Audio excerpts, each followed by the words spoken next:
وہ نفسیات کے ڈس آرڈرز کے زمرے میں آ جاتے ہیں. اچھا. اس میں اٹینشن کی ضرورت ہے, اس کے بیہیویئر موڈیفیکیشن کی ضرورت ہے, اس کو تھراپی کی کاؤنسلنگ کی ضرورت ہے.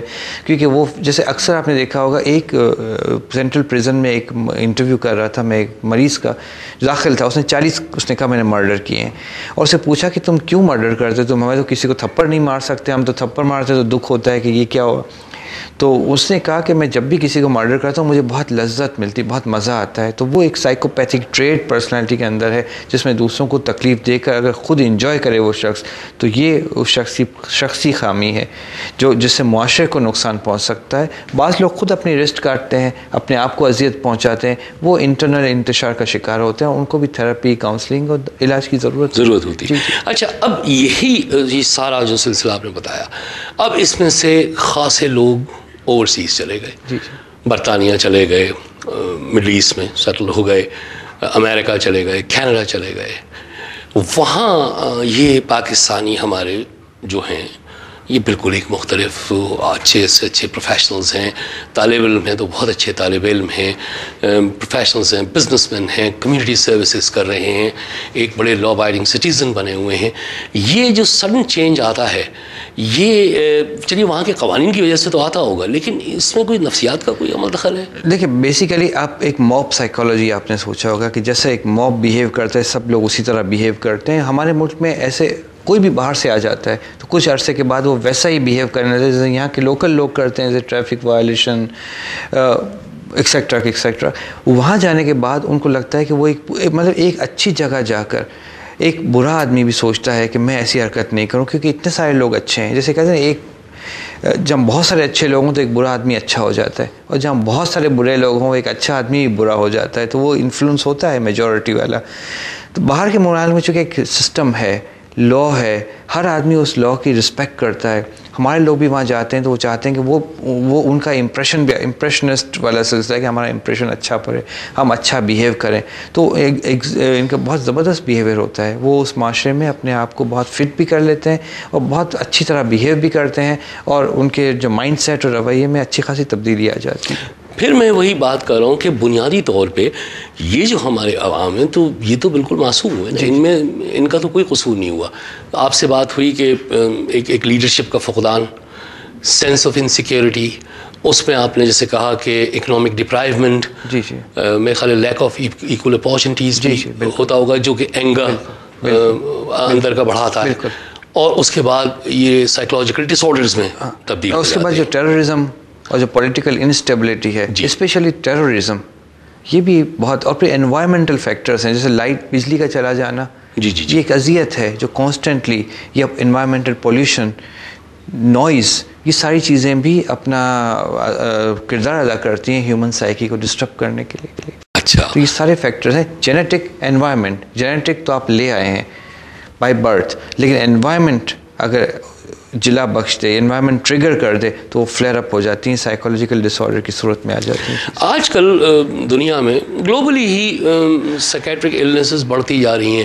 مغرب میں بھی میں نے یہ دیکھا کہ اچھے خاصے لوگ ہیں, کوئی ڈپریشن کا شکار ہے, کسی نے خودکشی کر لی, کسی نے کچھ اور حرکت کر لی.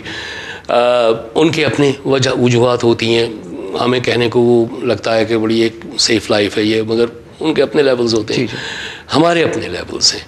اب یہ جو چیز ہے, یہ جو گلوبلی ہے, یہ پاکستان میں آخر یہ کہاں ختم ہو رہی ہے؟ یا اگلے 10 سال میں یہ جو 8% کلینکل ڈپریشن ہے یا یہ سائیکولوجیکل ڈس آرڈرز ہیں, یہ آئندہ 10 سال میں ڈاکٹر صاحب کہاں جا کے منتج ہو رہے ہیں؟ اس کا انجام کیا ہونے والا ہے؟ دیکھیں 8% جو ڈپریشن ہے, باقی جتنی النیسز ہیں ان کی شرح اور مطلب تو بہت ایک لارج چنک مختلف نفسیاتی عوارض امراض کا شکار ہے. اب جیسے حالات ہیں موجود, اور جو انسرٹنٹی, جو انسٹیبلٹی, جو انوائرمنٹل فیکٹرز ہیں, اس سے تو ایسا لگتا ہے کہ یہ شرح بڑھتی چلی جائے گی.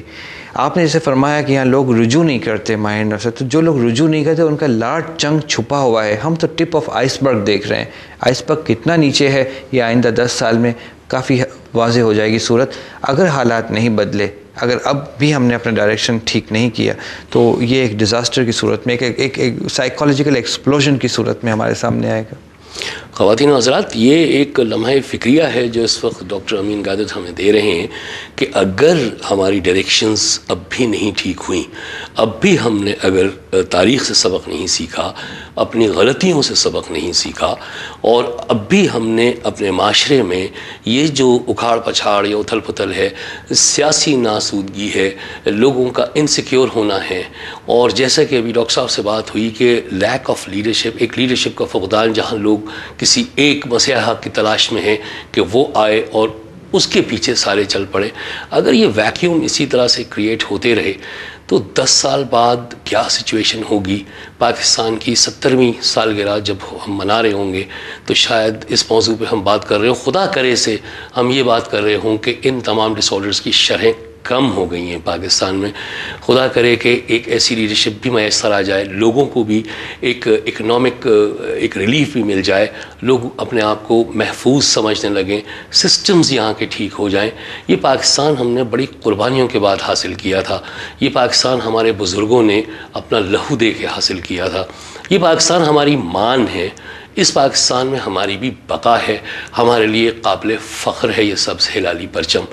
دعا کرتے ہیں کہ یہ سارے سسٹمز اور یہ سارے سلسلے اور معاملات اس حد تک ٹھیک ہو جائیں کہ جب 70ویں سالگرہ ہم منائیں تو ہم بڑے فخر سے اعداد و شمار دکھا سکیں ایک دوسرے کو، اور یہ فخر کر سکیں، یہ پرائیڈ لے سکیں کہ یہ تمام چیزیں اب ہمارے معاشرے سے آہستہ آہستہ چلتی چلی جا رہی ہیں، اور بالآخر معدوم ہو کے ایک ماڈل اسٹیٹ بن جائیں گی اور ایک ہم قابل فخر پاکستانی بن جائیں گے. ڈاکٹر امین قادر، بہت بہت شکریہ. It was a pleasure meeting you sir. Thank you very much coming to our studios. خواتین حضرات، اگلے پروگرام تک کے لیے انجم رضوی کو اجازت دیجیے. اللہ حافظ. ہر ایک الامر کو صدا دو کہ اپنی فرد عمل سنبھالے، اٹھے گا جب جم میں سرفروشاں، پڑھیں گے دار و رسم کے لالے، کوئی نہ ہوگا جو بچا لے، جزا سزا سب یہیں پہ ہوگی، یہیں عذاب و ثواب ہوگا، یہیں سے اٹھے گا شور محشر، یہیں پہ روز حساب ہوگا.